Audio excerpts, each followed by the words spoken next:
Migrant voters ने अपना vote डाला, लेकिन जितने भी कश्मीरी माइग्रेंट वोटर्स ने वोट डाला उनमें से ज़्यादातर वोट बीजेपी के कैंडिडेट्स की तरफ चला गया।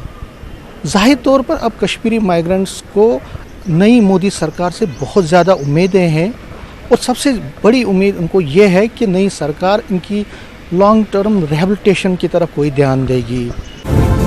पार्लिमानी इंतखाबात में जहां रियासत जम्मू कश्मीर के लोगों ने अपने मनपसंद उम्मीदवारों और पार्टियों को वोट देकर कामयाब बनाया, वहीं जम्मू के मुख्तलिफ कैंपों में क़याम पजीर कश्मीरी माइग्रेंट वोटरों ने भी इन इंतखाबात में भरपूर शिरकत की। इंतखाबात में अगरचे कुछ तादाद में कश्मीरी पंडित वोटरों ने कांग्रेस, पीडीपी और नेशनल कॉन्फ्रेंस के हक में अपने वोट का इस्तेमाल किया, ताहम कश्मीरी पंडित वोटरों की अक्सर तादाद ने भारतीय जनता पार्टी के उम्मीदवारों के हक में अपना फैसला सुनाकर ये अंदिया दिया कि उनकी पहली पसंद भारतीय जनता पार्टी ही है।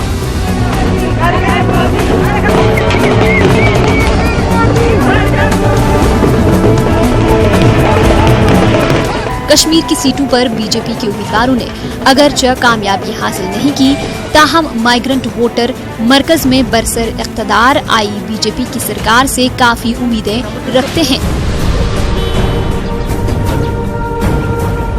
अनंतनाग, बारामूला और श्रीनगर पार्लिमानी हलकों के लिए कुल 13,537 माइग्रेंट वोटरों ने अपने हक के राय दही का इस्तेमाल किया, जिनमें से 11,648 यानी 86% वोटरों ने बीजेपी को अपना मैंडेट दिया।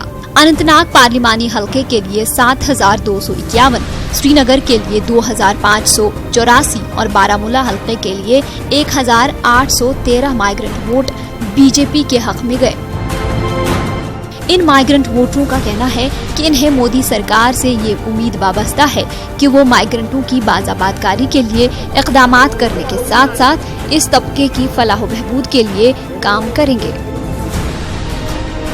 और पिछले 5 साल अगर हम देखेंगे तो पिछले 5 साल हम लोगों ने, हर आदमी ने एक नेशन को दिया कि भारत के लिए जो मोदी जी ने काम किया, और उसमें कुछ कश्मीरी पंडितों के कुछ जो इश्यूज़ हैं वो रह गए हैं, लेकिन हमें पूरी उम्मीद है कि जिस तरह से मोदी जी चल रहे हैं और बीजेपी का जो कार्यकाल अगले 5 साल का होगा, कश्मीरी पंडितों के लिए काफ़ी इश्यूज़ हैं। जैसे इसमें जो अगर ब्रॉडर इश्यूज़ हम देखेंगे, शारदा माता का इशू है, टेम्पल बिल का इशू है, और कश्मीर के जो एम्प्लॉयमेंट का इशू है, उनकी रिहैबिलिटेशन का, उनकी रेजिडेंस का इशू है, क्योंकि ये सारा जो चीज़ें हैं वो मिनिस्ट्री ऑफ होम अफेयर्स देखती है और डायरेक्ट इस पर कंट्रोल रहता है सेंट्रल गवर्नमेंट का।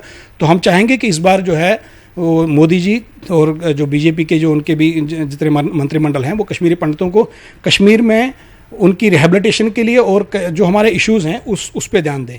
पिछले 30 साल से जितनी भी सरकार है, किसी सरकार ने कोई कंक्रीट फैसला ये नहीं लिया कि कश्मीरी पंडित को कहाँ पर बिठाना है। हम दिल्ली में घूम रहे हैं, हम मध्य प्रदेश में घूम रहे हैं, हम बेंगलोर में घूम रहे हैं, हम जम्मू में घूम रहे हैं, हर मुल्क के हर कोने में घूम रहे हैं, लेकिन आज तक किसी के पास कंक्रीट पॉलिसी नहीं है। और हमें उम्मीद है कि जब मोदी जी आए हैं, उनके मन में, उनके दिमाग में कुछ न कुछ ज़रूर अटल, मैं बोल रहा हूँ, कुछ न कुछ कंक्रीट पॉलिसी कश्मीरी पंडितों की रिहैबिलिटेशन के लिए है। कितनी देर तक हम क्रॉस रोड पर रहेंगे। पार्लिमानी इंतखाबात के दौरान बीजेपी के हक में माइग्रेंट वोटरों के मैंडेट से यहाँ की इलाकाई पार्टियों पर ये बात बावर हो गई है कि इन्हें माइग्रेंट वोटरों का एतमाद हासिल करने के लिए अनथक मेहनत करनी होगी, क्योंकि आने वाले असेंबली इंतखाबात में जहां कश्मीर के वोटरों का एक असर रहेगा, वहीं माइग्रेंट वोट भी फैसला करने में एक कलीदी रोल अदा कर सकते हैं। यही वजह है कि नेशनल कॉन्फ्रेंस के सदर डॉक्टर फारूक अब्दुल्ला ने इंतखाबात में जीत हासिल करने के बाद ही ये बयानात देने शुरू किए हैं कि कश्मीरी माइग्रेंटों की वादी वापसी उनकी तरजीहात में शामिल है। हमने कश्मीरी पंडितों को जो यहाँ माइग्रेंट बसे हुए हैं उनको कश्मीर वापस लाना, ये हमारा आपसे नहीं, मैंने अपने खुदा के सामने जवाब देना है कि क्या तुमने इन भाइयों को और बहनों को और बच्चों को वापस लाया। ये उस हुकूमत का कर्तव्य होना चाहिए कि इनको इज्जत से घर वापस लाएं और बसाएं। आप भी अमन से रहें और ये भी अमन और चैन से रह सकें। ये हमारे लिए बहुत जरूरी है। जहां कश्मीरी माइग्रेंट जमहूरी अमल में बढ़ चढ़ कर हिस्सा लेने के ख्वाहां हैं, वहीं माइग्रेंटों को इस अमल में शरीक होने के लिए ऐसे लवाजमात को पूरा करना पड़ता है जिससे इन्हें काफी दिक्कतों का सामना करना पड़ रहा है। माइग्रेंट कश्मीरी पंडितों की ये देरी न मांग रही है कि वोटिंग में शरीक होने के लिए इनके लिए लाजमी करार दिया गया एम फॉर्म सिस्टम खत्म किया जाए और आसान तरीके से इन्हें वोट डालने का हक मुयस्सर कराया जाए। नाजरीन, ग्राउंड रिपोर्ट का आज का शुमारा अभी जारी है। मिलते हैं 2014 में हुए लोकसभा इलेक्शंस में पीडीपी ने कश्मीर वैली की तीन सीटें हासिल की थी और इसी तरह कांग्रेस ने भी उधमपुर और जम्मू की कॉन्स्टिट्यूंसीज में बीजेपी को ज़बरदस्त टक्कर दी थी। लेकिन इस बार पीडीपी वादी की सभी 3 सीटें हार गई और कांग्रेस भी पूरी जम्मू कश्मीर में एक भी सीट हासिल नहीं कर पाई। आखिर क्या वजूहात रही कि पीडीपी और कांग्रेस को इन इलेक्शंस में ज़बरदस्त शिकस्त का सामना करना पड़ा? आइए देखते हैं इस रिपोर्ट में।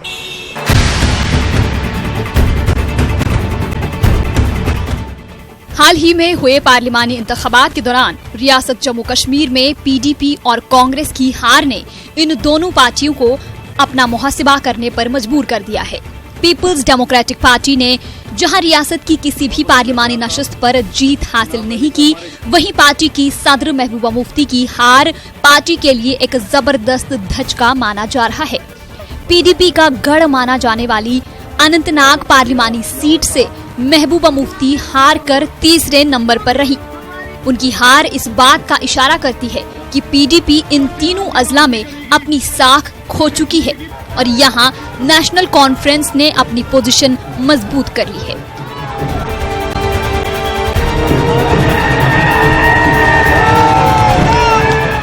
पार्टी जनूबी कश्मीर में अगरचे 4 असेंबली हलकों में बरतरी दिखाने में कामयाब हुई है, लेकिन शुमाली और वस्ती कश्मीर में पार्टी एक भी असेंबली हलके में बरतरी हासिल नहीं कर पाई है।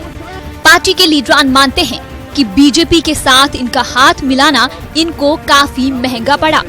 इनका ये भी कहना है कि नासाजगार हालात की वजह से इख्तिदार में रहकर पार्टी इतना कुछ नहीं कर सकी जितनी लोगों को इनसे उम्मीद थी।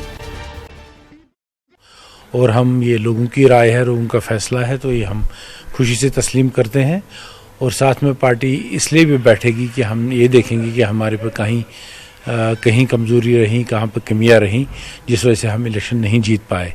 2014 के इलेक्शन के बाद तो हमारे पास रास्ते बड़े महदूद हो गए और एक लंबी तवील गुफ्तगू चली मुफ्ती साहब और वाजपेयी साहब इनके दरमियान, मोदी साहब के दरमियान। वो 3 महीने का 2 महीने का वक्फा हमने लगाया था इस उम्मीद के साथ कि हम रियासत जम्मू कश्मीर का मसला हल करने में तेज़ी से कामयाब हो जाएंगे। वो ज़रूर नहीं हुआ और ये जब हम खुद इस पर खुश नहीं हैं तो ज़रूर ये बात है कि लोग भी खुश नहीं होंगे। लोगों की उम्मीदें जो थी वो शायद हम पूरी नहीं कर पाए।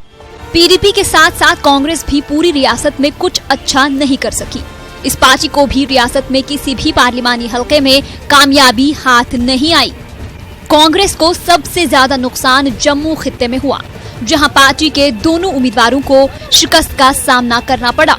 हालांकि पार्टी इस उम्मीद के साथ चुनाव मैदान में उतरी थी कि वो उधमपुर और अनंतनाग पार्लिमानी हलके में जीत हासिल कर सकेगी। अनंतनाग पार्लिमानी हलके से पार्टी के प्रदेश सदर जी मीर की हार पार्टी के लिए किसी सदमे से कम नहीं। अगरचे पार्टी अनंतनाग जिला के कुछ असेंबली हलकों में अव्वल नंबर पर रही, ताहम पार्टी की मजमूई कारकर्दगी मायूस कुन रही।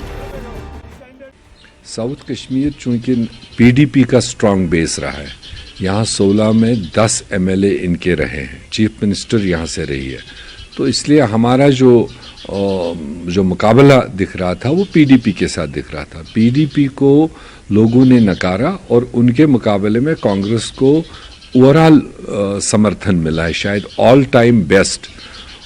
और तीसरी तरफ जो नेशनल कॉन्फ्रेंस था वो यूं तो फ्रेंडली के शेप में हमारे दरमियान थी, मगर उसमें जो फारूक साहब और उमर साहब ने अपना काफ़ी टाइम इन्वेस्ट किया यहाँ पर और काफ़ी अपने साथियों को एनर्जाइज किया, जिसकी वजह से 2-1 सेगमेंट्स में उनको वोट जो मेजॉरिटी में मिला और वहाँ उनका मुकाबला पीडीपी के साथ हम मान के चल रहे थे। हमारी पोजीशन तो वहाँ वीक ही थी, मगर पीडीपी वहाँ पर अपना वोट खींच नहीं पाया, जो मिनिमम भी था उनका वो भी नहीं ले पाए। वो माइलेज एनसी को 3-4 हज़ार वोटों का चला गया, जो हमारे कैलकुलेशन से बाहर था।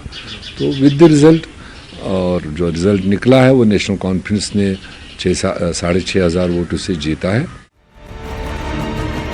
सियासी तज्जियाकारों का मानना है कि पीडीपी को अपनी नाकिस पॉलिसी और लोगों के साथ किए गए वादे पूरा न करने की वजह से शिकस्त का मुंह देखना पड़ा। इसका फायदा कांग्रेस उठा तो सकती थी, लेकिन पार्टी में अंदरूनी खलफशार की वजह से लीडरान वोटरों को यकजबान होकर अपनी तरफ माइल करने में नाकाम रहे। इतना ही नहीं, पार्टी ने इलेक्शन जीतने के लिए जोश जज्बे से चुनाव मुहिम नहीं चलाई, जिस वजह से पार्टी को शिकस्त का सामना करना पड़ा।